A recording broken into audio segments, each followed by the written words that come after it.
కీర్తనల గ్రంథం 47వ కీర్తన. సర్వజనులారా చప్పట్లు కొట్టుడి, జయధ్వనులతో దేవుని గూర్చి ఆర్భాటము చేయుడి. యెహోవా మహోన్నతుడు, భయంకరుడు. ఆయన సర్వభూమికి మహారాజయ్యున్నాడు. ఆయన జనములను మనకు లోపరచును, మన పాదముల క్రింద ప్రజలను అనగదొరుక్కును. తాను ప్రేమించిన యాకోబునకు మహాతిశయాస్పదముగా మన స్వాస్థ్యమును ఆయన మన కొరకు ఏర్పాటు చేసియున్నాడు.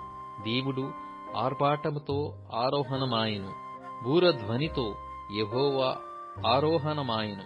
దేవుని కీర్తించుడి, కీర్తించుడి, మన రాజును కీర్తించుడి, కీర్తించుడి. దేవుడు సర్వభూమికి రాజయ్యున్నాడు. రమ్యముగా కీర్తనలు పాడుడి. దేవుడు అన్యజనులకు రాజయ్యున్నాడు. దేవుడు తన పరిశుద్ధ సింహాసనము మీద ఆసీనుడయ్యున్నాడు. జనముల ప్రధానులు అబ్రహాము యొక్క దేవునికి జనులై కూడుకొనియున్నారు. భూనివాసులు ధరించుకొను కేడెములు దేవునివి. ఆయన మహోన్నతుడాయెను.